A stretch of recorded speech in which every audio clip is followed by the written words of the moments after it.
Hi, I'm Nick Gold, Managing Director of Speakers Corner. Delighted to be here today meeting René Carayol, where I'm sure we'll touch on subjects such as leadership, diversity and performance.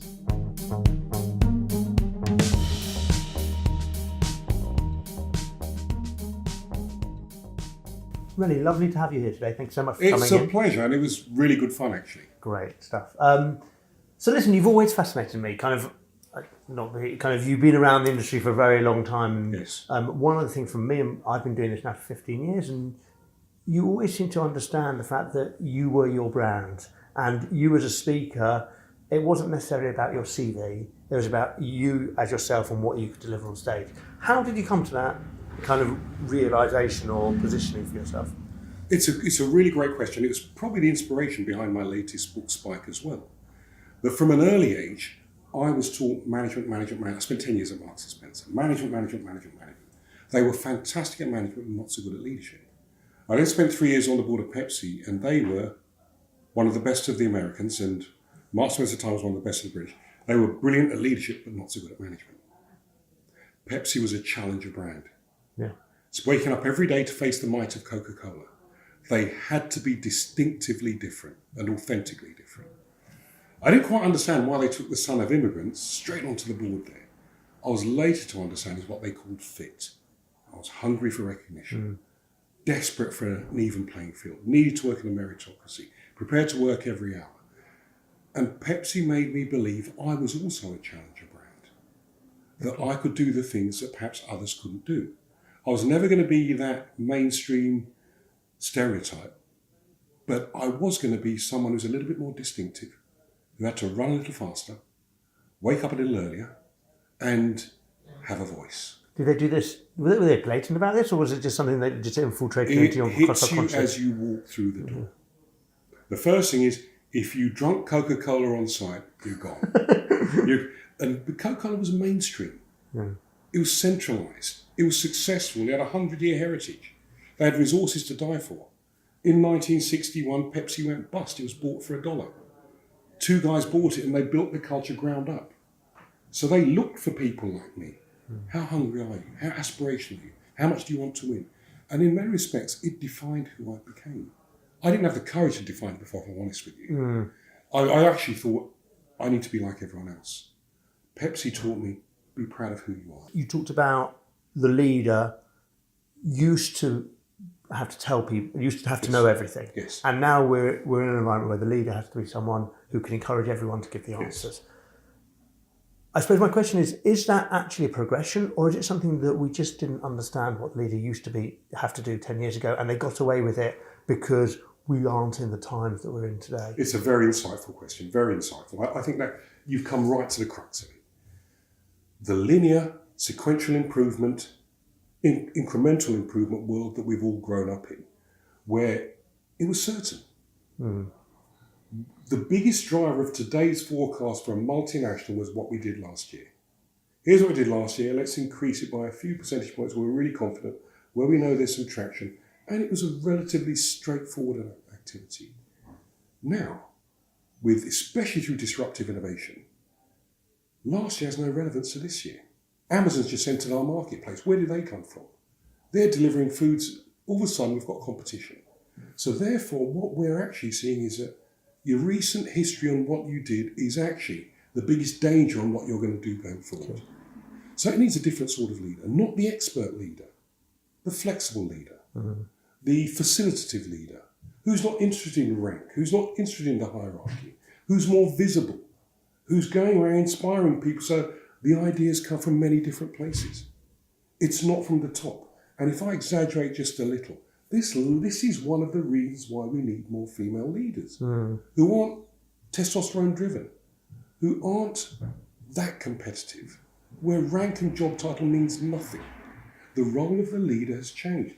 It's not answer all the questions and drive the strategy. It's create an environment where people feel comfortable giving everything that they can.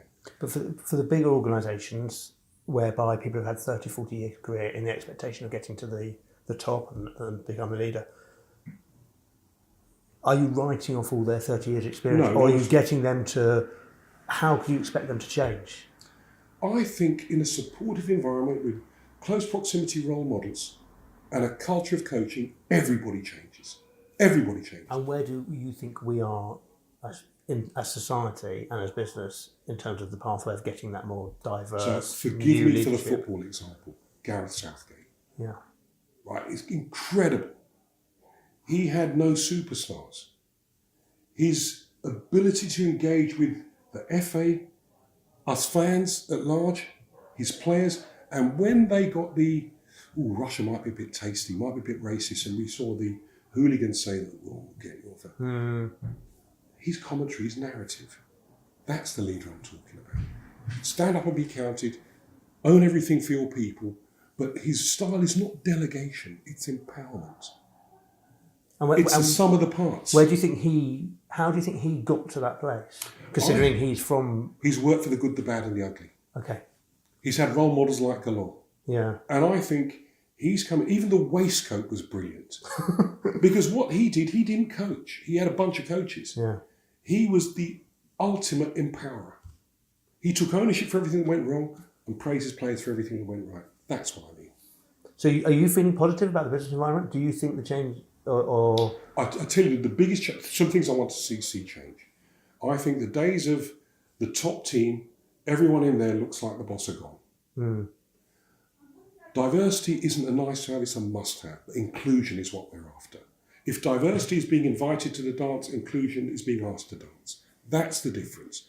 People of different ethnicities, of different faiths, of different genders, it's their backgrounds that's vital. It's not the blunt instruments, it's the backgrounds. If we all come from different backgrounds, when we come together, we all see the same problem slightly differently. So then you need a leader who's going to conduct the orchestra and not play the instruments. What's the best tune when I put it all together? Yeah. And the ideas can come from everywhere. The initiatives come from everywhere. They don't have an ego.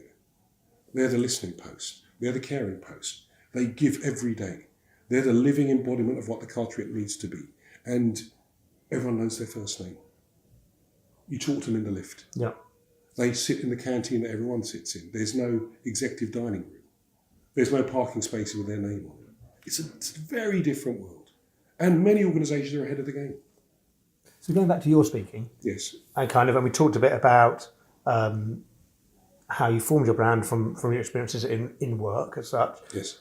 How has your journey of your speaking changed and developed as you've I think once you realise that you too can be a leader, that's the start of the differentiation.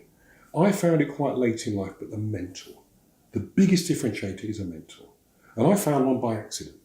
Someone, when at a time when I didn't quite believe in myself, didn't quite have the confidence, I was a dormouse at the back of Marks and Spencer's. You know the answer, but you don't dare put your hand up because it might be wrong.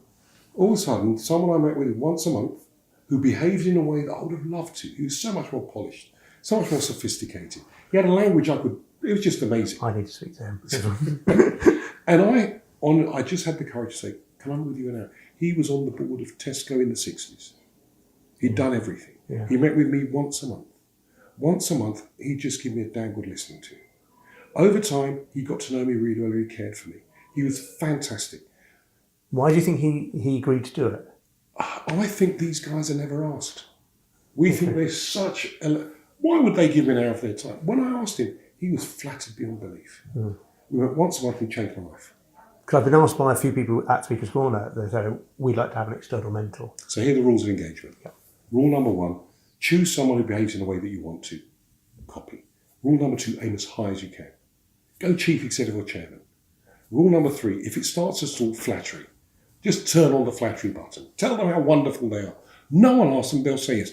All you ask for is 1 hour every month. You set the agenda. You make the meeting. You get there on time. And the only reason you want to continue meeting, and you must remember this, is both of you getting something out of it. They're getting something out of the reverse mentoring. Touching a generation they don't understand anymore. You're giving them something incredible. Your loyalty. Your listening. And I've been lucky enough.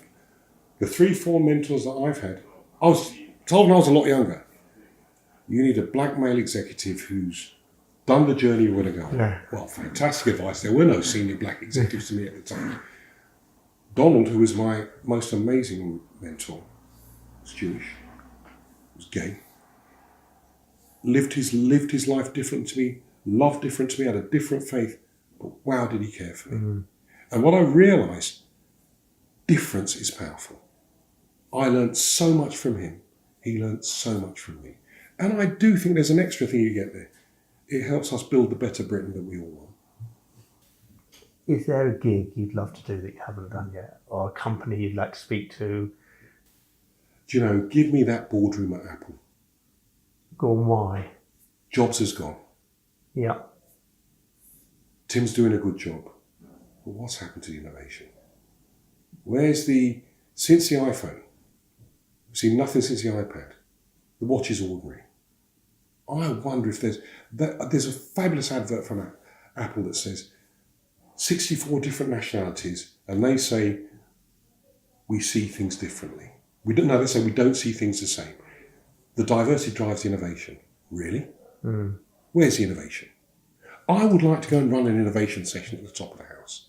How do you drive innovation at Apple? Do you think they've just lost the spark and they can get it back kind of through you? I think... We may not be as bold as to say that. Or do you think that the company's matured and gone beyond being... I think they're meeting shareholders' high expectations very well to the detriment of the focus on innovation.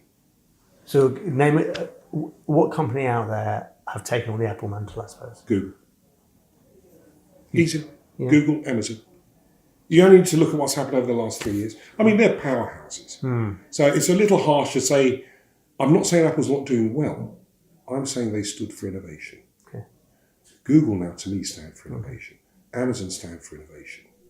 I think what Apple is standing for is the most profitable business in the history of business. Who am I to decry that? Yeah, it's a fair point. But let's go to the very best and see if we can move them on just a little bit. And out of interest, do you think there are companies out there away from the tech space who are innovating well, or do you think you have to be... No, there's innovations everywhere. And so, what's the toughest job in the UK at the moment? I'd love to go and help Theresa May with the Brexit boys. What would you give me a one-line advice to her? Well, I where think we are now. She's got many strengths. Inspirational leadership is not one of them. Yeah. What does she have to do? Why does she need to be the front person? Why does she have to give the speech at the Tory conference? There was an inkling. Amber Rudd had everything she didn't have in terms of engagement with an audience. I think today it's not the leader, it's the leadership team. Don't think you need to stand in front of the cameras and do everything. Do the things you're brilliant at and empower those around you to pick up the other stuff. It's no longer feasible for one person to be that broad to answer everything on their own. Let's accept that. When we say leadership, we mean the leadership team. And I said this to you before, that it's no longer about the right person for the job, it's the right person for the team. She needs to not worry so much about the factions, be brave enough to pick a team that balance out the things she's not so good at. And then be the leader of the conductor of an orchestra, not play every instrument. It's not feasible to play every instrument. So what advice would you give, whether it's Theresa May or just generally, what advice would you give to the leader who's spent their entire life trying to reach the top, and they've always perceived the top to be the position of power, to basically be told, okay, right, your job now is to cede control over to the people who can actually deliver? Well, I think there's a redefinition, which is what I think I stand for, a redefinition of what leadership really means. I think we were measured on management, that gets you up the greasy pole. If you don't measure, you can't manage on the tangibles. I think that's old hat. It has its place, but what's more important? Can you influence and persuade a bunch of people to be aligned and follow you and work together? And they need to be values-led and performance-driven. It's a new world. You don't have to be on the white charge. It's not the cleverest man in the room anymore. That's old hat. We need to cede control to the person that connects with most and get them to believe in their vision and do the things that other people said couldn't be done. And job title, irrelevant. Hierarchy, got rid of. Flat structures, emotionally connecting leaders that are a force for good. If you don't have a social conscience, if you're not values-led, performance won't be driven in the way that it could be. People think that, but values, that's soft and fluffy. No, it's not. Having a purpose, having a reason to be a force for good, to change people's lives for the better, enables you to deliver even more. And I can give you so many fantastic examples. I think the being a force for good, being values-led, being performance-driven, being there. It's no longer about your people serving you, you serving the people. But remember, leadership has always been tough, and so it should be. Yeah. It's a privilege. The leaders can change people's lives for the better or for the worse, so it should be tough. Not everyone can be, but if you're given the privilege of leadership, it gives you a different status. The reward is the ability to affect people's lives for the better.